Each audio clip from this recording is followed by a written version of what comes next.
गेल्या वेळेच्या तासामध्ये आपण कुठपर्यंत आलो होतो? काय?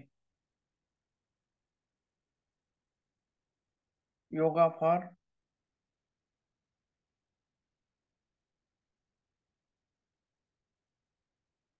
सांगेल का कोणी?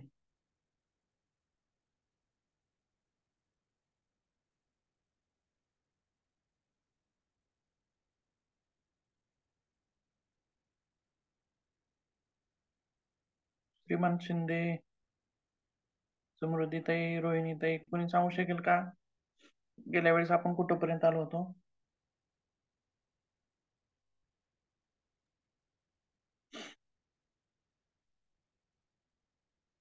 अर्चनाताई,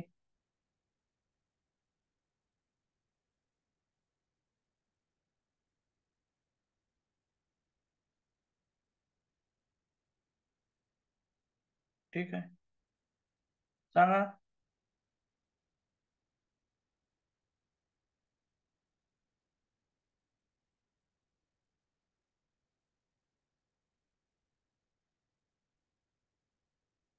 ठीक आहे, पुढे जाऊयात मग. तर गेल्या वेळेस आपण योगा फॉर मेमरी इम्प्रुव्हमेंट यासाठी आपण वेगवेगळा योग अभ्यास पाहिला होता. म्हणजे स्मरणशक्तीवर्धक, स्मरणशक्ती वाढवण्यासाठी योगाभ्यासामध्ये काय काय आहे आणि योगाभ्यासातला कोणता भाग आपण स्मरणशक्ती वाढवण्यासाठी उपयोगात आणू शकतो आणि विद्यार्थ्यांना त्याचा फायदा होईल या संबंधित आपण गेल्या वेळेच्या तासामध्ये पाहिलं. बरोबर आहे? हो सर. हो सर. ठीक आहे, ठीक आहे, चालतंय. पुढे बघूयात आपण. तर आपला पुढचा पॉइंट आहे योगा फॉर कॉन्सन्ट्रेशन. बघा, गेल्या वेळेसचा काय होता? Yoga for memory. Memory improvement म्हणजे स्मृती संवर्धन, स्मृती वाढवणे. आणि आता काय आहे? एकाग्रता. दोन्ही मिळते जुळते पॉइंट आहेत आणि योगाभ्यासामध्ये काही गोष्टी मिळत्या जुळत्या असणार आहेत आणि दुसऱ्या काही गोष्टी त्याच्या संबंधित काय आहेत त्या पाहूया. सर्वप्रथम यमनियमामध्ये आपण गेल्या वेळी जसं पाहिलं, यम, नियम, आसन, प्राणायाम, प्रत्याहार, धारणा, ध्यान किंवा षटकर्म असतील किंवा आणखीन इतर कोणत्या क्रिया असतील योगामधल्या, तर त्यामधील क्रिया स्मृती संवर्धनासाठी जशा कोणत्या कोणत्या उपयोगी पडतील, तसंच एकाग्रतेमध्ये सुद्धा पाहताना आपल्याला यम नियमापासून ती शेवटीपर्यंत आपल्याला पाहायचं आहे. तर जसं तिकडं स्वाध्याय हा एक त्यामध्ये लागू होत होता, तसं यम नियमामध्ये एकाग्रतेसाठी काय लागू होईल का? यम नियमामध्ये एकाग्रतेसाठी काय लागू होईल का? सांगू सर, शकाल कोणी? नियम आहे त्याच्यामधला तप. तप आहे ना, तो लागू होऊ शकतो. कारण तप म्हणजे आपल्याला एखादी गोष्ट चांगली शिकायची आहे, तर त्यासाठी कशाची पर्वा न करता आपण कष्ट करतो किंवा त्या त्या दृष्टीने आपण आपली वाटचाल करतो. तप होऊ शकतं, स्वाध्याय होऊ शकतं. स्वाध्याय कसा म्हणता येईल? स्वाध्याय म्हणजे जे काय आपण शिकलो, वाचलो, त्याचं मनन चिंतन करणं म्हणजे स्वाध्याय आहे. जे आपण ऐकतो, वाचतो, शिकतो, त्याचं मनन चिंतन करून त्याचं रिपिटेशन करतो. ठीक आहे, ठीक, चालतंय. तपामध्ये बघा, तपाची व्याख्या काय सांगता येईल? आपण ज्या मार्गामध्ये जातो, कोणताही मार्ग असो, तो आध्यात्मिक असेल किंवा संसारिक याच्यामधील असेल किंवा आपलं जे ध्येय असेल, त्या ध्येय प्राप्तीसाठी आपण त्या मार्गावर जातो आणि जात असताना जे येणारी संकट आहेत, सुख आहेत, दुःख आहेत, अडचणी आहेत, या सर्वांना सहन करत आपल्याला ध्येय निश्चितीपर्यंत जायचं असतंय. म्हणजे थोडक्यात त्याला काय म्हणायचंय? तपाची व्याख्या अशी होते. तिचा मग संबंध एकाग्रतेशी कसा लावायचा, कसा लावता येईल तपाचा?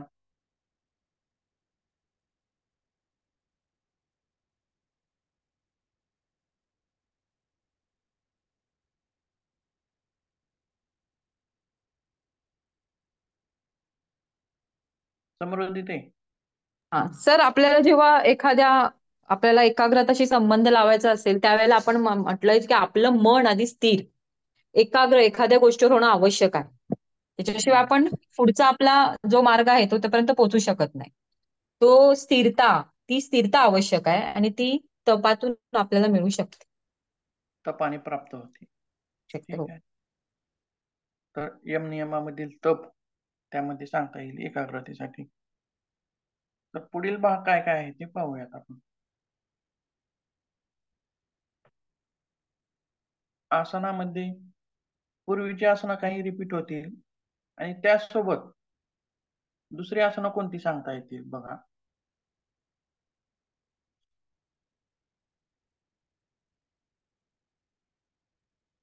आसनामध्ये शीर्षासन, सर्वांगासन, हलासन, पादास्तासन आणि पर्वतासन हे आपण मेमरी इम्प्रुव्हमेंट म्हणजे स्मृती संवर्धनासाठी पाहिली होती. आणि त्याच्या मागचं जे काय हे आहे मेकॅनिझम, म्हणजे हे आसनं केल्यानंतर काय होतं आणि त्याचा मेमरी इम्प्रुव्हमेंट म्हणजे स्मृती संवर्धनासाठी कसा फायदा होतो हे आपण पाहिलेलं आहे. बरोबर आहे. तर तीच आसनं परत एकाग्रतेसाठी येणार आहेत. बरोबर आहे. शीर्षासन असेल किंवा सर्वांगासन असेल, हे पूर्ण मेंदूवरती कार्य करणारी आहेत. बरोबर आहे. मेंदू त्यामुळे जास्तीत जास्त रक्तप्रवाह होणे म्हणा किंवा इतर गोष्टी आपण त्यावेळेस पाहिलेल्या आहेत. बरोबर आहे. तर हे आसनं तर त्यामध्ये येतीलच. स्मृती संवर्धन हे तर होणारच आहे, त्यासोबत एकाग्रतेसाठी सुद्धा ही आसनं आपल्याला मदत करणार आहेत. त्यासोबत पुढे 3 आसनं घेतलेली आहेत आपण अगोदरच्या आसनामध्ये. वृक्षासन एक आहे, गरुडासन एक आहे आणि बकासन एक आहे. आता वृक्षासन आपण सुरुवातीला करू. तर सर्वप्रथम वृक्षासन येतं का हो? ज्यावेळेस आपण सुरुवातीला करू. नाही सर. येत नाही, तोल जातो. बरोबर आहे. शीर्षासनामध्ये सुद्धा तसंच असतं. शीर्षासनामध्ये सुद्धा तोल जातो. बरोबर आहे. म्हणजे आणि ज्यांना वृक्षासन चांगलं येतं किंवा तुम्ही जास्तीत जास्त किती वेळ वृक्षासनामध्ये स्थिर राहू शकता? 3 सेकंद, 5 सेकंद, 10 सेकंद, 1 मिनिट, अर्धा मिनिट, 2 मिनिट, 3 मिनिट. 1 मिनिटापर्यंत जर तुम्ही स्थिर राहत असाल तर त्यानंतर मात्र डोळे झाकून थांबण्याचा प्रयत्न करायचा. बरोबर आहे. ज्यावेळेस जास्त काळ आपण वृक्षासनामध्ये स्थिर राहू, डोळे झाकून थांबलं की परत आपलं संतुलन कमी होतं आणि त्याचा परत आपल्याला अभ्यास करावा लागतो. बरोबर आहे. म्हणजे संतुलन ठेवण्यासाठी जी केली जाणारी आसनं आहे, संतुलन सांभाळणारी शरीराचा ज्यावेळेस आणि ज्याप्रमाणे ही आसनं शरीराचं संतुलन स्थिर करण्यात मदत करतात. बरोबर आहे. जसं शरीराचं संतुलन स्थिर करण्यात जसं मदत करतात, त्यासोबत ही मनाचं संतुलन सुद्धा ठेवण्यासाठी, मनाला स्थिर करण्यासाठी सुद्धा ही आसनं त्याच पद्धतीनं आपल्याला मदत करत असतात. बरोबर आहे. स्मृती संवर्धनाचा भाग वेगळा होता, एकाग्रतेचा भाग वेगळा. संतुलन साधने, मनाचं या ठिकाणी संतुलन साधने. बरोबर आहे. त्यामध्ये कोणती कोणती आसने येतील बघा. एक आहे वृक्षासन, त्याच्या पुढे कोणतं आहे? ताडासन पण असतं तसं. ताडासन पण असतं. ताडासन पण असतं, पण तेवढे कष्ट लागणार नाहीत संतुलनासाठी. त्याला लागतील बर. जसं वृक्षासनामध्ये लागतात. बरोबर आहे. किंवा गरुडासन आहे. गरुडासनामध्ये सुद्धा संतुलन व्यवस्थित होत नाही. त्यासाठी आपल्याला अभ्यास करावा लागतो.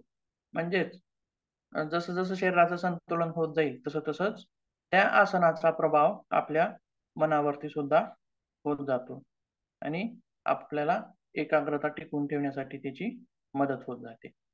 पुढचं त्यासोबतचं आसन कोणतं आहे तर बकासन आहे. पाहिले का बकासन कधी? हो, दोन्ही हातावर बॅलन्स करतात. बरोबर आहे. दोन्ही हातावरती बॅलन्स करायचं आसन आहे. त्यालाच काय म्हणायचं आपल्याला तर बकासन. बकासनामध्ये सुद्धा संतुलन करणं खूप अवघड जातं आणि अभ्यासाने, दीर्घकाळाच्या अभ्यासाने आपल्याला ते संतुलन शक्य होतं. त्यासोबत शरीराच्या संतुलनासोबतच मनाचं संतुलन सुद्धा साधता येतं. तर यामध्ये आपण आसनं म्हणली तर हे आसनं त्यामध्ये सांगू शकतो. सुरुवातीपासूनची शीर्षासन, सर्वांगासन, हलासन, पादहस्तासन, पर्वतासन, वृक्षासन, गरुडासन आणि बकासन. हा झाला आसनांचा भाग. बरोबर आहे. आसनानंतर कशाचा भाग येतो तर प्राणायाम. प्राणायाम. आसनानंतर प्राणायाम.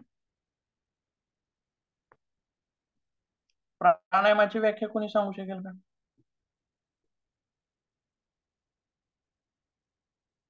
श्वास प्रश्वास याच्या गतीवर नियंत्रण मिळवणं म्हणजे प्राणायाम आहे. ती श्वास गती कमी करणं, बदलणं म्हणजे प्राणायाम. श्वास प्रश्वास याच्या गतीवर नियंत्रण. सूत्र पाठ आहे का कोणाला त्यातल्या त्यात? बरोबर आहे तुम्ही सांगितलेलं, सूत्राप्रमाणेच आहे. माहित आहे का कोणाला सूत्र वगैरे प्राणायामाचं पतंजली योग सूत्रातलं?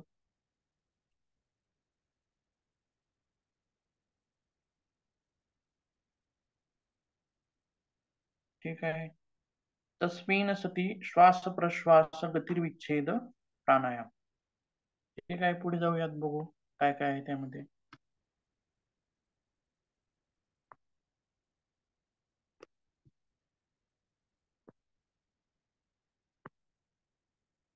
प्राणायामाचा एकाग्रतेशी कसा संबंध लावता येईल कोणी सांगू शकेल का? आपण तर पाहणारच आहोत पुढे. तुमच्या मतानुसार काही सांगू शकाल कोणी? प्राणायाम करताना पूर्ण लक्ष श्वासावर असते ना, त्यामुळे मन इकडे तिकडे कुठे जात नाही, भटकत नाही. बर, ठीक आहे. आणखीन काही?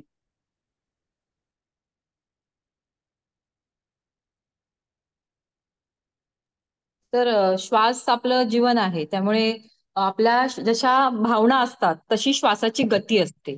आणि त्याच्यामुळे प्राणायामाच्या माध्यमातून हे होतं की आपला श्वास पूर्ण आपण आपल्या नियंत्रणात ठेवतो. आणि त्याच्यामुळे नियंत्रणात असल्यामुळे आपल्याला एकाग्रता साधताना त्याचा नक्कीच फायदा होतो. ठीक आहे. आणखीन काही? बरोबर आहे तुमचं म्हणणं. सर, आपण श्वास घेताना पूर्ण आपल्या श्वासावर नियंत्रण असते की श्वास आपण किती काउंट करून आतमध्ये घेतो, किती काउंट करून बाहेर सोडतो. पूर्ण लक्ष आपल्या ह्याच्यावर असते, श्वासोश्वासावर. त्याच्यामुळे लक्ष केंद्रित करण्यास मदत होते. ठीक आहे, ठीक. बरोबर आहे त्यांचं म्हणणं. आणि सर, मेंदू हा जो भाग आहे आपला, मेंदू हा सगळ्यात महत्वाचा भाग. त्याचा प्राणायामाचा त्याच्यावर मेंदूवर जास्त चांगला परिणाम होतो आणि त्याच्यामुळे एकाग्रता, स्मरणशक्ती चांगल्या प्रकारे राहते प्राणायामाचा फक्त मेंदूवरच नाही तर पूर्ण शरीरावरती त्याचा परिणाम होत असतो. बरोबर आहे. तर मागच्या तासामध्ये आपण पाहिले की शरीर कशानं बनलेलं आहे तर पेशींनी आपलं शरीर बनलेलं आहे. आणि या पेशीतील क्रिया घडण्यासाठी सगळ्यात महत्वाचा लागणारा घटक तो कोणता आहे तर ऑक्सिजन आहे. बरोबर आहे का? सगळ्यात महत्वाचा घटक शरीरातील पेशींना कार्य करण्यासाठी, शरीरातील अवयवांना कार्य करण्यासाठी सगळ्यात जास्त महत्वाची गरज आहे तर ती आहे श्वासाची आणि श्वासातून मिळणाऱ्या ऑक्सिजनची. बरोबर आहे. चालते, ठीक आहे, पुढे जाऊया. म्हणून प्राणायामाचा पूर्ण शरीरावरती लाभ सांगता येतो. मेंदू असेल, हृदय असेल, फुफ्फुस असेल, किडनी असेल, सर्व शरीर त्याच्यामध्ये सहभागी होतो.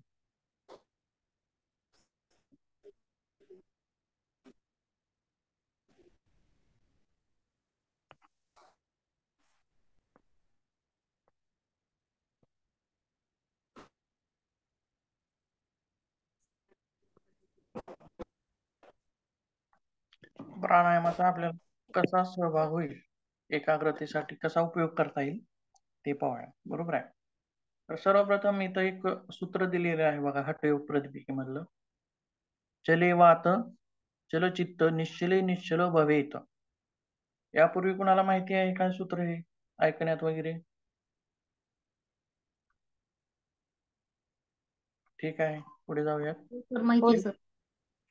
ऐकण्यात असेल तुमच्या बहुतेक. हो सर. चले वाते चले चित्त निश्चले निश्चल भवेत, हठयोग प्रदीपिकेमधील हे सूत्र आहे. तर त्या ठिकाणी काय म्हणलेलं आहे बघा, त्याचा अर्थ कसा सांगितलेला आहे.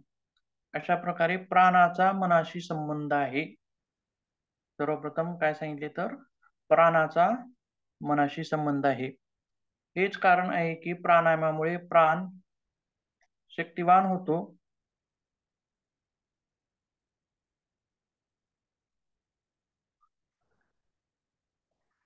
मन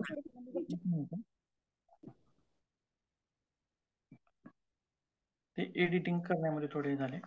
खालचं वाक्य बघायचं आपल्याला सुरुवातीला, त्यानंतर वरचं वाक्य पाहूया. चंचल होते.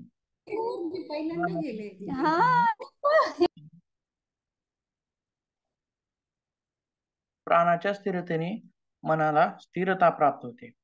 काय म्हणलेलं आहे की मन कसं आहे आपलं, मन प्राणासारखंच आहे. प्राणाची हवा, प्राण म्हणजेच वायू, बरोबर आहे. वायूची गती कशी असते? वायू हा वेगवान आहे, स्थिर आहे का? नाही, बरोबर आहे. तर मनाला स्थिर करण्यासाठी अगोदर आपल्याला काय करावं लागणार आहे? प्राणाला स्थिर करावं लागणार आहे. एकमेकावरती अवलंबून असणाऱ्या गोष्टी आहेत, बरोबर आहे. प्राणाला स्थिर केलं की मन हे आपोआप स्थिर व्हायला लागतं. असा कधी अनुभव केलाय का बघा तुम्ही? प्राणायाम करत आहात, बरोबर आहे. 2 मिनिटं, 3 मिनिटं, 4 मिनिटं, 5 मिनिटं प्राणायाम झाला तुमचा. त्यानंतर मन आपोआप स्थिर होतं बघा. असा कधी अनुभव घेतलाय का तुम्ही? हो सर, रोजच असतो अनुभव तसा. बरोबर आहे. ज्यावेळी आपलं प्राणायाम करायचं होतं त्यानंतर मन हे आपोआपच स्थिर होतं. कारण एकमेकाचा प्रभाव एकमेकावरती आहे. प्राण जसा चंचल आहे, ज्यावेळी आपण प्राणाला स्थिर करू त्यावेळेस मन सुद्धा आपोआप स्थिर होणार आहे.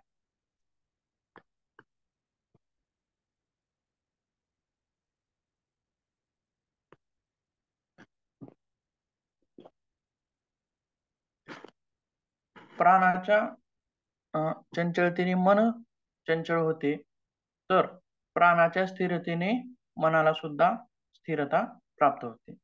त्याच्या पुढे सांगितलेलं आहे, प्राणाद्वारे मनावर संयम ठेवता येतो आणि येत असल्याने इतर इंद्रियही प्राणाच्या स्वाधीन होतात. काय म्हणलेलं आहे बघा. प्राणायामाद्वारे कशावर स्थिरता प्राप्त होते तर मनावर स्थिरता प्राप्त होते. आणि मन संयमित झालं तर इतर इंद्रिय, म्हणजे इतर इंद्रिय कोणती कोणती आहेत? पंचेंद्रिय कोणती कोणती आहेत? पंचेंद्रिय, डोळे, डोळे, नाक, कान आहे, नाक आहे, बरोबर आहे. त्वचा. पंचेंद्रिय विषय यांचे विषय कसे आहेत? वेगवेगळे आहेत. आणि हे पंचेंद्रिय त्यांच्या त्यांच्या आवडीनुसार धावायला लागतात, बरोबर आहे. त्यांचे विषय काय आहेत? डोळ्याचा आहे पाहणे, डोळ्याला चांगलं पाहावं वाटतं किंवा पाहण्याच्या दिशेने तो धावत असतो. कानाला चांगलं ऐकावं वाटत असतं, बरोबर आहे. तर त्यांच्या त्यांच्या विषयानुसार हे पंचेंद्रिय धावत असतात. मग काय म्हणलेलं आहे बघा की अगोदर प्राण स्थिर करणे, प्राणाच्या स्थिरतेने मन स्थिर करणे, आणि मन स्थिर झालं की पंचेंद्रियांचे विषय सुद्धा आपोआप थांबायला लागतात, बरोबर आहे. हे एकमेकाच्या वरती अवलंबून असणाऱ्या गोष्टी आहेत.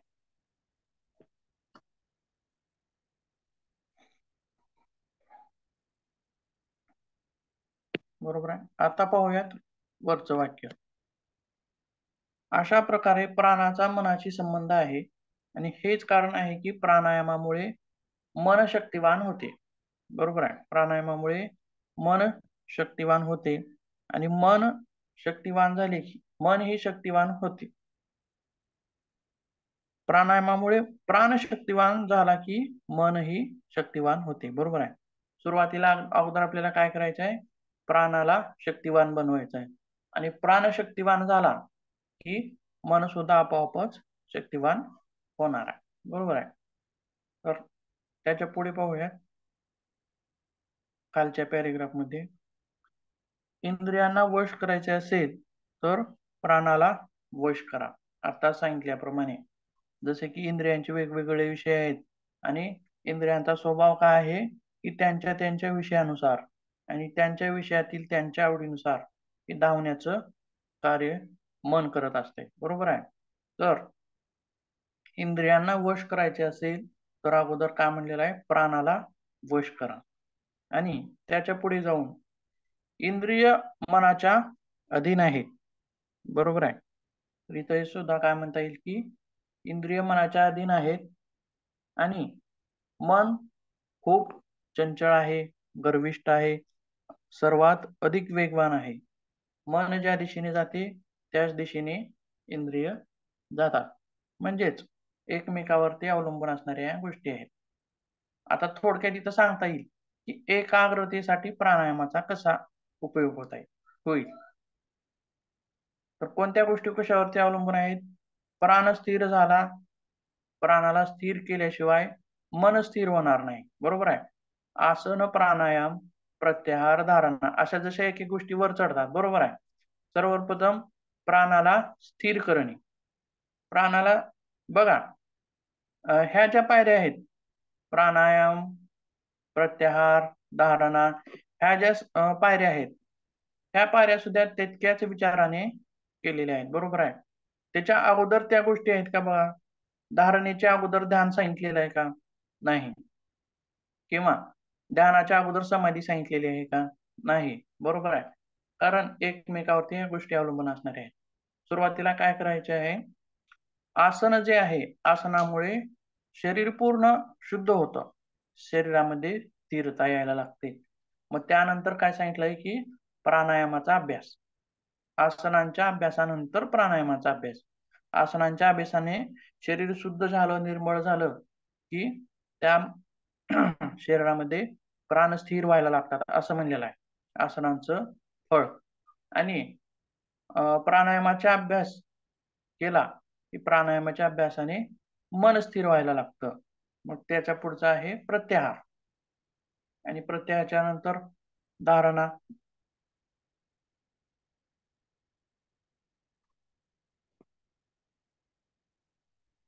अशा पद्धतीने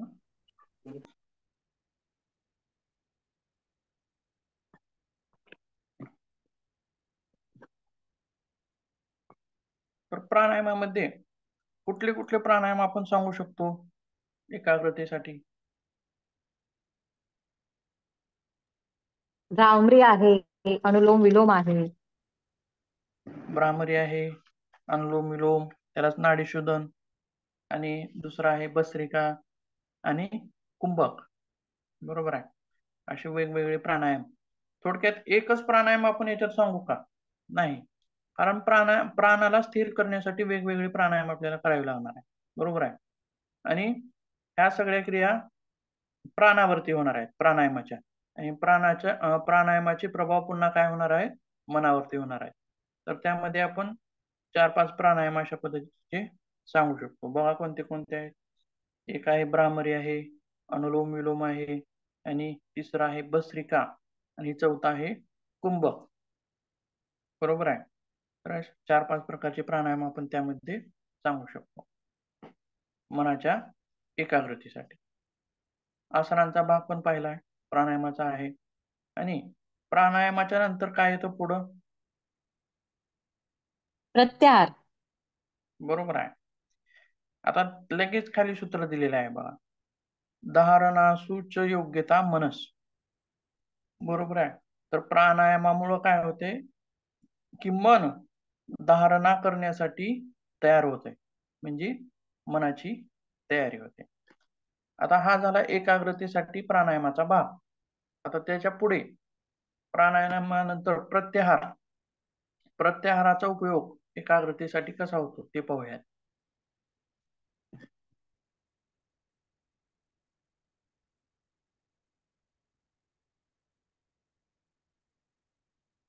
अष्टांग योगातील एक एक भाग.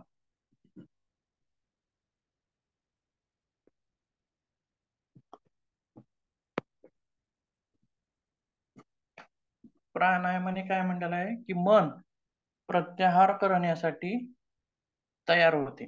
बरोबर आहे. आपल्याला एखाद्या गावाला जायचं असेल तर आपण आपल्याला ज्या ज्या गोष्टी आवश्यक आहेत त्या आपण सोबत घेत असतो. म्हणजेच आपण प्रवासासाठी सज्ज झालो किंवा तयार झालो असं म्हणता येईल. तसंच प्राणायामाने मन हे प्रत्याहारासाठी सज्ज होतं किंवा तयार होतं. बरोबर आहे. तर प्रत्याहाराची व्याख्या बघा काय सांगितलेली आहे. स्वविषय संप्रयोगी चित्त स्वरूपानुकार इवेंद्रियाना प्रत्याहार, हे सुद्धा पतंजली योग सूत्रामधलंच सूत्र आहे. बरोबर आहे. थोडक्यात तुम्ही काय सांगू शकाल प्रत्याहाराची व्याख्या बघा. म्हणजे विषयाकडे धाव घेणाऱ्या इंद्रियांना कंट्रोल करणं म्हणजे प्रत्याहार. बरोबर आहे. बघा प्राणायामामध्ये प्राणायामानच काय सांगितलेले, प्राणायामाचं फळ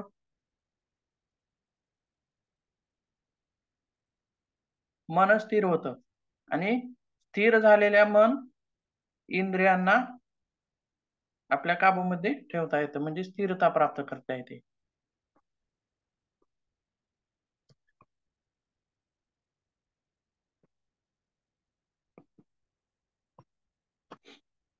बघा अर्थ काय सांगितलेला आहे. आपल्या इंद्रियांचा स्वभाव आहे की त्यांच्या त्यांच्या विषयाच्या मागे धावणे, परंतु प्रत्याहारामध्ये त्यांच्या विषयाकडून काढून आपल्या मनानुसार स्थिर करणे, म्हणजे त्याला काय म्हणायचं आपल्याला तर प्रत्याहार म्हणायचा आहे. तर प्रत्याहाराचा एकाग्रतेमध्ये उपयोग होईल का हो?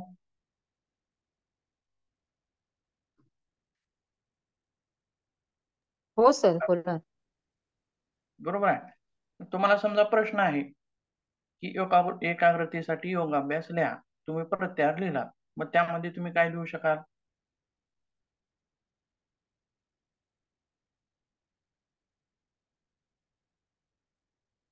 काय काय वेळेला आवाज आहे, स्पर्श आहे किंवा चांगलं वाईट एखादं दृश्य असेल किंवा जे काय आपल्या पंच इंद्रियांमार्फत जे आपण ज्या गोष्टींचा आत्मसात करतो त्या सगळ्यांवर हळूहळू कंट्रोल येतं या प्रत्याहारातून, आणि त्याच्यामुळे मला हळूहळू एकाग्रता सुद्धा साधली जाते. एकाग्रता सुद्धा साध्य होते आणि ही विद्यार्थ्यासाठी एकाग्रता महत्वाची आहे. अवश्य. बरोबर. आणि आता मग प्रत्याहार कितवीच्या विद्यार्थ्यांना शिकू शकू बरं आपण? पहिलीच्या, दुसरीच्या, पाचवीच्या, आठवीच्या, दहावीच्या, ग्रॅज्युएशनच्या?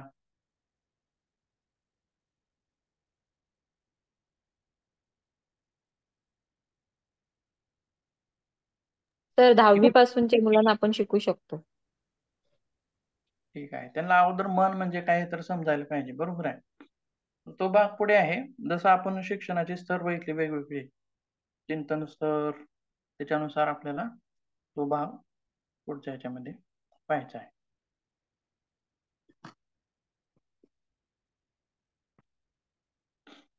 बघूया. तर अशा प्रकारे प्रत्याहाराचा सुद्धा आपल्याला एकाग्रतेसाठी लाभ होतो.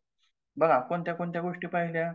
यमनियमामध्ये तप पाहिलं एकाग्रतेसाठी, तसेच आसनामध्ये 5-6 आसनं पाहिली आणि प्राणायामामधले 4-5 प्राणायाम. आणि लिहिताना तुम्ही त्याचा अर्थ सांगायचा, म्हणजे प्राणायाम लिहिला, मग प्राणायामाचा प्रभाव मनावरती कसा होईल, बरोबर आहे, तो सांगणं गरजेचं आहे तुम्हाला. नुसतं प्राणायाम आणि प्राणायाम 4-5 खाली प्राणायाम लिहिले असं त्यामध्ये चालणार नाही. तर प्राणायामाचा प्रभाव कसा होईल मनावरती ते सुद्धा आपल्याला स्पष्ट करणं तिथं गरजेचं आहे. आणि मग प्राणायामाचा आणि एकाग्रतेचा संबंध त्या ठिकाणी लावता येतो. त्याच्या पुढची प्रक्रिया आहे धारणा. बरोबर आहे. देशबंध चित्तस्य धारणा, असं धारणेचं सूत्र पतंजली योग सूत्रामध्ये सांगितलेलं आहे. तर याची व्याख्या काय केलेली आहे किंवा याचं स्पष्टीकरण कसं आहे बघा. शरीराच्या बाहेर किंवा आत एखाद्या ठिकाणी मनाला स्थिर करणे म्हणजेच धारणा. बरोबर आहे. प्रत्याहारामध्ये काय होतं की मन आपलं त्यांच्या त्यांच्या इंद्रियानुसार धावत होतं. बरोबर आहे. आणि मी अगोदरच्या तासामध्ये सुद्धा सांगितलेलं आहे बघा की प्रत्याहारामध्ये काय होतं, मनामध्ये वेगवेगळे विचार चालू असतात, बरोबर आहे. तर ते चालू असणारा आपल्याला त्या ठिकाणी मन स्थिर करायचं आहे. परत दुसरा विचार येतो, त्याला धुडकावून लावायचा आहे. परत मन स्थिर करायचं आहे. परत तिसरा विचार येतो, परत चौथा येतो आणि त्यांना परतवून लावायचा आहे आणि मनाला स्थिर करण्याचा प्रयत्न करायचा आहे. म्हणजे ह्या गोष्टी येतात प्रत्याहारामध्ये. आणि धारणेमध्ये काय होतं बघा, शरीराच्या बाहेर किंवा शरीराच्या आत. शरीराच्या बाहेर म्हणजे कुठं मनाला स्थिर करायचं आहे? एखाद्या वस्तूवर, एखाद्या स्थानावर किंवा एखाद्या विचारावर सुद्धा आपण स्थिर करू शकतो मनाला. बरोबर आहे. ओंकार असेल, दिवा असेल, हो. ज्योत असेल दिव्याची, बरोबर आहे. किंवा एक एक जण काय करतात, आपले इष्टदेव जे असतात, आता कुणाचे इष्टदेव राम असतील, कुणाचे महादेव असतील, कुणाचे कृष्ण असतील, तर इष्टदेवांच्या फोटोवरती सुद्धा ते मन स्थिर करण्याचा प्रयत्न करत असतात, बरोबर आहे. किंवा आता शरीराच्या बाहेर म्हणल्यानंतर ह्या गोष्टी त्यामध्ये येतात. कोणत्या कोणत्या?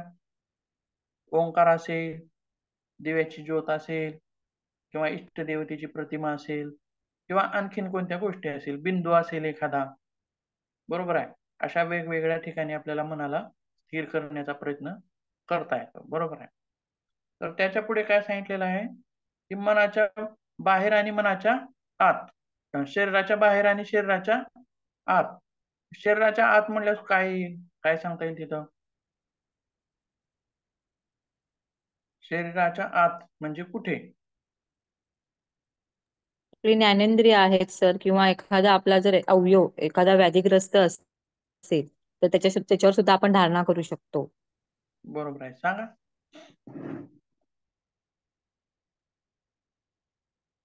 अष्टचक्रांचं नाव ऐकले का?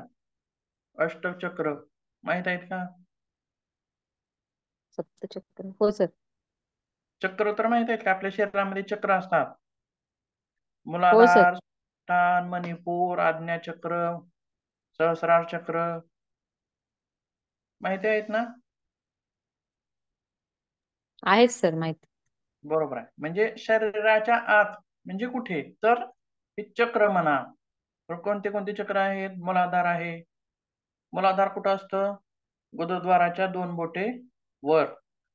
पुन्हा स्वादिष्ठान आहे. स्वादिष्ठान कुठं असतं? आपल्या नाभीच्या 2 बोटं खाली असतं. बरोबर आहे, नाभीच्या 2 बोटे खाली. खाली. आणि त्या चक्राची रचना कशी सांगितली आहे? मूलाधार चक्र जे आहे ते 4 पाकळ्याचं कमळ आहे, बरोबर आहे. आणि वरचं स्वादिष्ठान किती पाकळ्यांचं आहे? असं वेगवेगळ्या चक्रांची रचना वेगवेगळी सांगितलेली आहे. त्या चक्राची देवता वेगळी वेगळी सांगितलेली आहे. मूलाधार चक्राची देवता काय आहे सांगेल का कोणी? माहिती आहे का?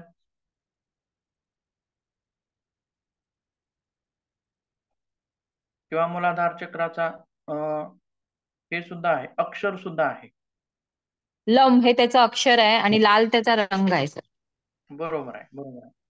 आणि 4 पाकळ्याचं हे कमळ आहे. आणि त्याची देवता कोण आहे माहिती आहे का? गणेश आहे, बरोबर आहे. सुरुवातच कशी असते, कशापासून करतो आपण सगळ्या गोष्टींची अध्यात्मामध्ये? तर श्री गणेशाला वंदना करून आपण पुढच्या गोष्टी करत असतो. त्याचप्रमाणे मूलाधार चक्र हे आपल्या शरीरातलं म्हणजे कुंडलिनी शक्ती जी असते, खालच्या चक्रापासून वरच्या चक्रापर्यंत तिचा प्रवास असतो, बरोबर आहे. एक एक चक्र जागृत होतात. सुरुवातीला मूलाधार, स्वादिष्ठान, मणिपूर असे खालून एक एक चक्र जागृत होत वरपर्यंत येतात. का वरपासून खाली जातात? तर नाही. सुरुवातीला सहस्रार जागृत होतं का? नाही. अगोदर मूलाधार चक्र जागृत होतं आणि प्रवास कुठपर्यंत होतो? सहस्रार पर्यंत होतो, बरोबर आहे. तर त्याची देवता काय सांगितलेली आहे? गणेश. मग शरीराच्या आत आपल्याला धारणा करायची आहे, तर आपण मूलाधार चक्रावरती करू शकतो. मनामध्ये आपण स्थिरता ठेवून मूलाधार चक्र कुठं आहे आणि 4 दलाचं कमल आहे, लाल आहे आणि श्री गणेशजी त्याच्यावरती विराजमान झालेले आहेत. अशा पद्धतीनं आपण मन स्थिर ठेवून मूलाधार चक्रावरती धारणा करू शकतो. बरोबर आहे. तसंच स्वाधिष्ठान चक्र आहे, मणिपूर आहे, या चक्रांच्या वेगवेगळ्या पाकळ्या आहेत. पुन्हा 6 पाकळ्या, 8 पाकळ्या, 12 पाकळ्या, अशा वेगवेगळ्या चक्रांच्या वेगवेगळ्या पाकळ्या आहेत. वेगवेगळ्या चक्रांचे वेगवेगळे रंग आहेत. वेगवेगळ्या चक्रांच्या देवता वेगवेगळ्या आहेत.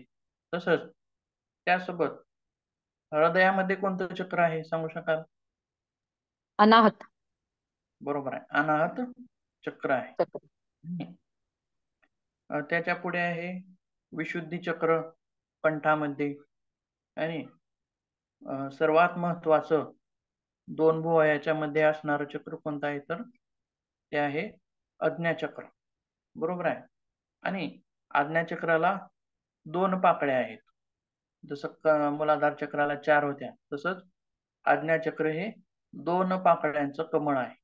बरोबर आहे. आणि त्याच्यावरती ओंकार विराजमान आहे. कोण आहे? देवता त्याची ओंकार आहे.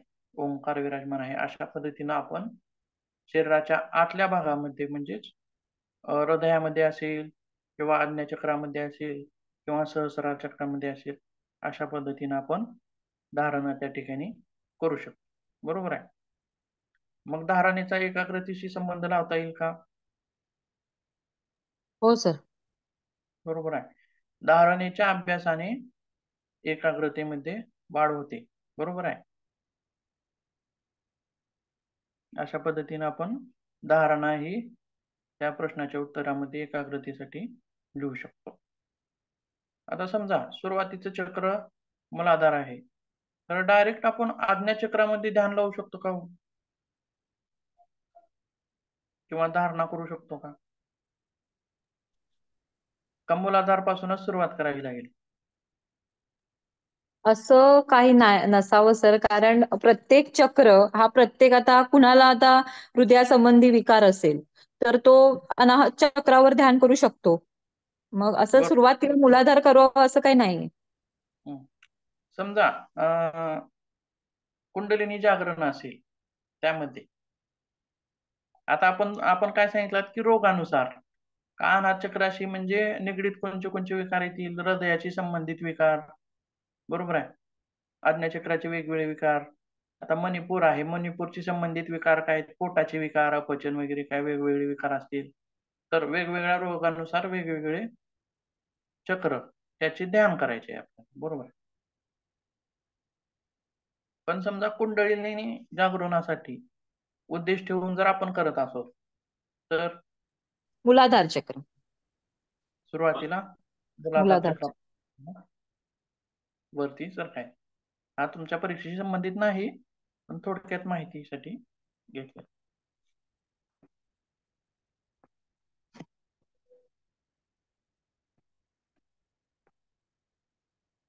हा झाला धारणेचा भाग. मग एकाग्रतेमध्ये आपण धारणा सुद्धा घेऊ शकतो. तर त्याच्या पुढचा भाग आहे ध्यान. बरोबर आहे. प्राणायाम, प्रत्याहार, धारणा, ध्यान ह्या पायऱ्या आहेत. एक एक पायरी चढत चढत आपल्याला वरती जायचे आहे आणि एकमेकाचा प्रभाव एकमेकावरती आहे. प्राणायामाची सिद्धी, प्राणायाम सहज साधू लागला तर प्रत्याहार सहज साधू लागतो. प्रत्याहार सहज साधू लागला तर धारणा साधू लागते आणि धारणा सहज साधू लागली तर ध्यान साधायला लागते. बघा, तर धारणेमध्ये काय म्हणलेलं आहे? शरीराच्या बाहेर किंवा आत एखाद्या ठिकाणी मन स्थिर करणे. फक्त काय म्हणजे स्थिर करणे. ध्यानामध्ये बघा काय सांगितलेलं आहे. आणि ध्यानाचं सूत्र काय आहे? तत्व प्रत्येकतानता ध्यानम. आणि हे सुद्धा पतंजलींचं सूत्र आहे.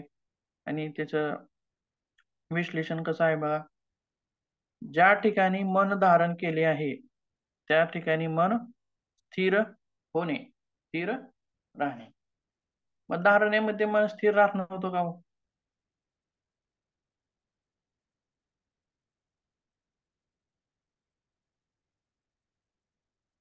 सांगा भाऊ. नाही सर. धारणेमध्ये मन तितकं स्थिर राहत नाही. धारणेमध्ये धारणा म्हणजे थोडक्यात असं सांगता येईल की मनाला स्थिर करण्याचा प्रयत्न म्हणजे धारणा. आणि ज्यावेळेस धारणा साधत जाते, साधते, त्यावेळेस त्यावेळेस ध्यान हे साधायला लागतं. म्हणजे प्रयत्न आपला सफल होत गेला की आज पहिला दिवस आहे, उद्या दुसरा आहे, तिसरा आहे, असं करत करत मनाला स्थिर करण्याचा प्रयत्न करत करत गेलं की थोडा वेळ आपलं मन स्थिर व्हायला लागतं. आणि ज्या ठिकाणी आपण धारणा केलेली आहे त्या ठिकाणी आपलं मन स्थिर होणं, 1 मिनिट, 2 मिनिट, 3 मिनिट, जितकं आहे तितकं. आणि स्थिर होणं म्हणजेच त्याला काय म्हणायचं आपल्याला, ध्यान. तर ध्यानाचा आपल्याला एकाग्रतेशी कसा संबंध लावता येईल? ध्यान हे सगळ्यात महत्वाचं आहे एकाग्रतेसाठी, बरोबर आहे. आता विद्यार्थी असतील, 5वीचे असतील, 5वीच्या विद्यार्थ्यांना ध्यान घेता येईल का?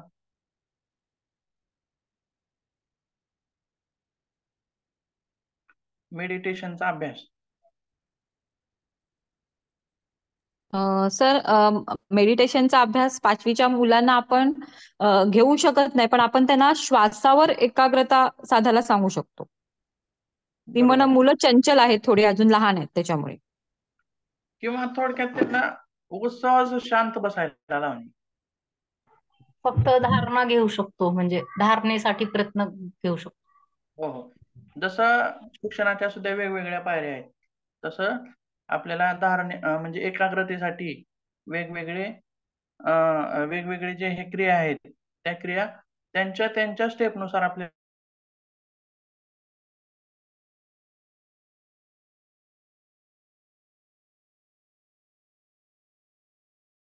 त्याला मी म्हणायचं की फक्त 1 मिनिट शांत बस, तुम्हाला सारखं सारखं मोबाईल मागायचा. तर मी त्याला काय सवय लावली होती की मला 1 मिनिट शांत बसून दाखव फक्त. एवढा चंचल होता तो की खरंच तो मग बसायचा शांत एकदम. मग घड्याळ वगैरे लावायचं, 1 मिनिट शांत बसायचा, मग 1 मिनिट शांत बसल्यानंतर त्याला मोबाईल द्यायचा 2 मिनिटं. असं म्हणजे जे लहान विद्यार्थी असतील अशा विद्यार्थ्यांना सहज शांत बसायला लावणं. आता त्यांचे मन तर काही थांबणार नाही, बरोबर आहे. मनाच्या क्रियामध्ये चालणार आहेत, फक्त शरीर स्थिर होणार आहे आणि मन मात्र कळणारच आहे म्हटलं. परंतु अशा विद्यार्थ्यांना सहज शांत बसणं सुद्धा शक्य होत नाही, इतकं त्यांचं मन चंचल असतं. तर असा थोडा थोडा अभ्यास आपण त्यांच्याकडून करून घेऊ शकतो, बरोबर आहे. तर सुरुवातीला प्राणायामाचा अभ्यास करणं गरजेचं आहे बघा. यामध्ये कितवीचे विद्यार्थी आपण समाविष्ट करू शकतो प्राणायामामध्ये? 8वी पासून सर करू शकतो साधारण. 8 वर्षाच्या नंतरचे मुलं. प्राणायामाचा अभ्यास किती वर्षापासून करता येऊ शकतो? 8 ते 10 वर्षानंतर. 5 वर्षापासून पण येतो. छोट्यांना अनुलोम विलोम घेऊ शकतात ना, श्वास घ्या श्वास सोडा. हा, नाही, सावकाश साध्या क्रिया, सहज श्वास घ्यायला लावणे, सहज श्वास सोडायला लावणे. प्राणायाम म्हणजे प्राणायामच डायरेक्ट आपल्याला त्यांच्याकडून करता येणार नाही, परंतु तशी सवय लावून घेणे, नैतिक मूल्य त्यांच्यामध्ये रुजवणं तितकंच गरजेचं आहे, बरोबर आहे.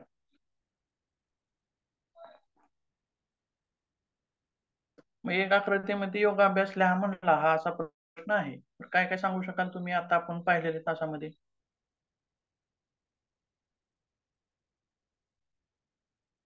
सुरुवातीपासून सांगा भाऊ. सर, अष्टांग योग थोडा लिहावा लागेल त्याच्यामध्ये ना, अष्टांग योगामधले सगळे लिहावे लागतील. प्रत्येकाचं थोडं थोडं विश्लेषण द्यायला लागेल. यम, नियम, आसन, प्राणायाम, प्रत्याहार, धारणा, ध्यान, समाधी, बरोबर आहे. यांचं विश्लेषण द्या. स्टेप वाईज आपण त्यामध्ये सांगू शकतो, बरोबर आहे. यमामध्ये काय सांगता येईल, नियमामध्ये काय सांगता येईल, आसनामध्ये काय सांगता येईल, म्हणजे उत्तर सविस्तर लिहिणं. किती मार्कासाठी उत्तर आहे हे बघायचं अगोदर. 10 मार्कासाठी असेल तर जास्तीत जास्त सविस्तर आपल्याला लिहावं लागणार आहे. एका पॉईंटचं आपल्याला विश्लेषण व्यवस्थित करावं लागणार आहे. आणि जर 5 मार्कासाठी मुद्दा असेल तर बहुतेक तुमचे प्रश्न 10 मार्काचेच आहेत, मोठे मोठे. आणि 10 मार्कासाठी असेल तर त्यामध्ये मात्र व्यवस्थित असं विश्लेषण करून लिहावं लागेल, बरोबर आहे. आता हे अष्टांग योगातील ह्या क्रिया झाल्या, बरोबर आहे. तर त्याच्यानंतर दुसरा काही भाग आहे का आपल्याला एकाग्रतेसाठी सांगता येईल? षटकर्मामधील हा सुद्धा योगाचाच भाग आहे. षटकर्म त्यामधील कोणता भाग आहे?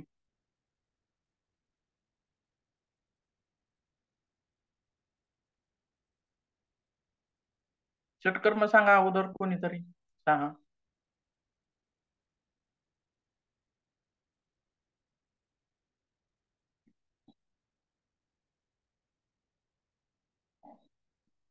धवती, बसती, नेती, कपालभाती, त्राटक माहित आहेत का ह्या क्रिया? ऐकल्यात का? हो, शुद्धी क्रिया आहेत सर या सगळ्या. दौती, बसती, हा षटकर्म म्हणायचे म्हणजे शुद्धी क्रिया आहे. त्यांचं कार्य आहे शुद्धी करणे, याला शुद्धी क्रिया म्हणायचं आहे. पण त्याचं मूळ नाव काय आहे तर षटकर्म आहे.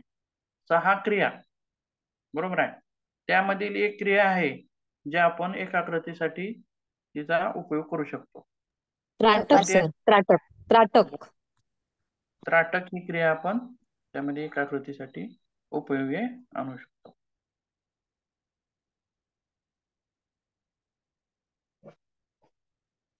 हे आहे त्राटक. बरोबर आहे. त्राटकाची क्रिया कशी करता येईल? तर कोणत्याही ध्यानात्मक आसनामध्ये आपल्याला बसायचं आहे. पद्मासन असेल, सिंहासन असेल, सुखासन, वज्रासन, जे काही ज्या आसनामध्ये आपण जास्त वेळ स्थिर बसू शकू असं आपल्याला आसन घालायचं आहे. आणि मान पाठ ताठ सरळ, डोकी सरळ, दृष्टी एकदम समोर. आणि त्राटकासाठी एक बाह्य वस्तू लागते. ती वस्तू म्हणजे दिवा असेल, ओंकाराचं हे चित्र असेल, बिंदूचं चित्र असेल, किंवा आपल्या आताच म्हणल्याप्रमाणे इष्टदेवतेची प्रतिमा असेल, किंवा दिव्याचे ज्योत असेल. तर यामध्ये काय दाखवलेलं आहे? त्राटक प्रभावी कशावरती जास्त होऊ शकतं तर दिव्याच्या ज्योतीवरती. आणि ही जी ज्योत आहे आपल्यापासून किती अंतरावरती ठेवायची आहे? 3 ते 4 फुटाचं अंतर आपल्याला ज्योतीमध्ये आणि आपल्यामध्ये असायला पाहिजे. परत एक डोळ्यापासून सरळ रेष काढलेली आहे बघा ज्योतीकडे, बरोबर आहे. तर असे का दाखवलेलं आहे तर दिव्याची जी ज्योत आहे हे आपल्या डोळ्यापेक्षा उंच असू नये, डोळ्यापेक्षा उंच असू नये किंवा डोळ्यापेक्षा खाली असू नये, बरोबर आहे. आणि त्यासोबत ही ज्योत खूप लांबही असू नये आपल्यापासून आणि खूप जवळही असू नये, याची मात्र यामध्ये काळजी घ्यायची आहे. बरोबर आहे. बरोबर दृष्टीच्या समोरासमोर ती ज्योत आपल्याला ठेवायची आहे. आणि त्यानंतर ही क्रिया कशी आहे तर डोळे उघडझाप न करता एकदम एकटक आपल्याला त्या दिव्याच्या ज्योतीकडे पाहायचं आहे. बरोबर आहे. किती वेळ पाहायचं आहे मग हे असं? तर जोपर्यंत आपल्या डोळ्यामध्ये पाणी येणार नाही असं त्यामध्ये वेळेचं वर्णन केलेलं आहे. आणि त्यासोबत ज्यावेळेस आपण त्राटकाची क्रिया करू, ज्योतीकडे पाहू, तर सुरुवातीला सर्वप्रथम आपल्याला आपलं आजूबाजूच्या भिंती दिसतील. ज्योतीसोबत काय काय दिसेल सुरुवातीला? भिंती दिसतील बाजूच्या, खालची फरशी दिसेल, म्हणजे आजूबाजूला असणाऱ्या गोष्टी सगळ्या दिसतील. पण ज्यावेळेस आपण एकटं पाहत राहू तर दोन्ही दृष्टी एकत्र होते आणि फक्त एकदम देवा आपल्याला समोर दिसायला लागतो.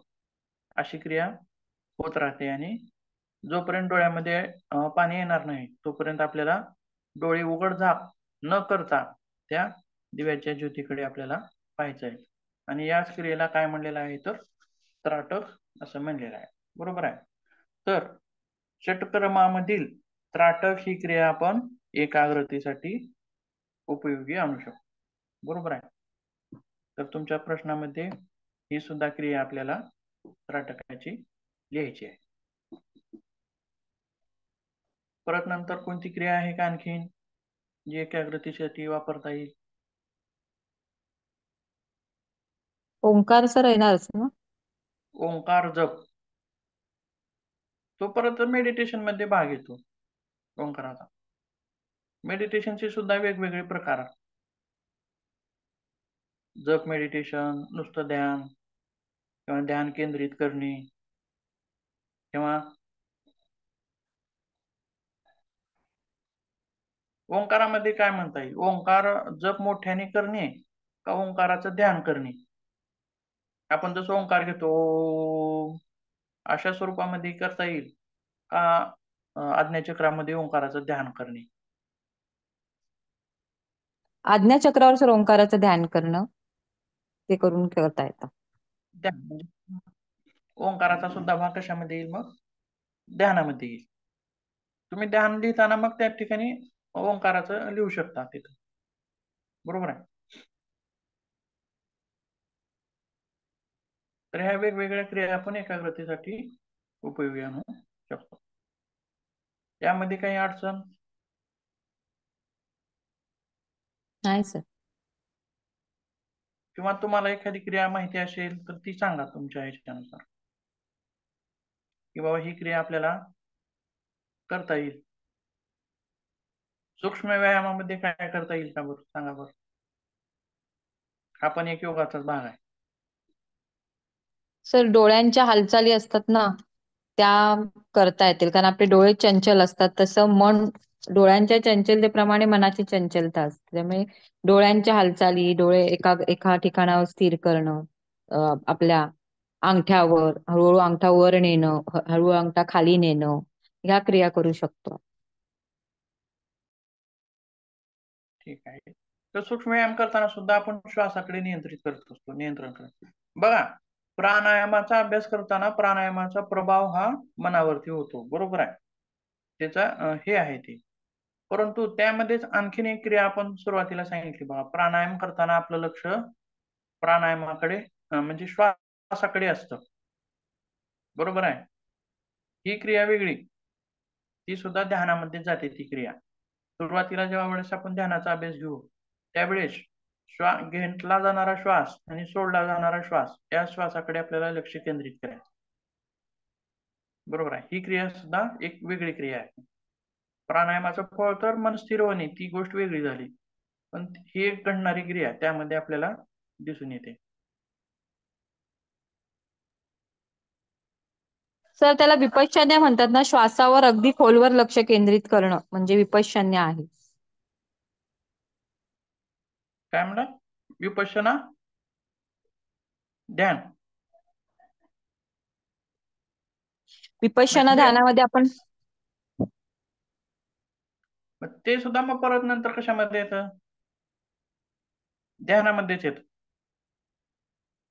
बरोबर आहे का? मन एकाग्र करण्याची क्रिया म्हणजेच ध्यान. मग तुम्ही कशावरही करा, श्वासावर करा, शरीराच्या आत करा किंवा शरीराच्या बाहेर करा. बरोबर आहे. आणि ध्यानाचे सुद्धा वेगवेगळे प्रकार आहेत.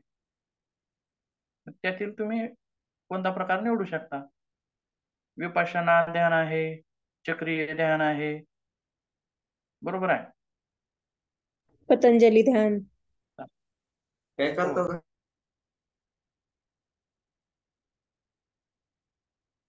हे सगळं ध्यानामध्ये येतं. तुम्हाला प्रश्न कसा आहे बघायचा, प्रश्नाचं स्वरूप पाहून ध्यानाचं सुद्धा स्वरूप आपण त्या ठिकाणी सविस्तर वर्णन करून लिहायचं.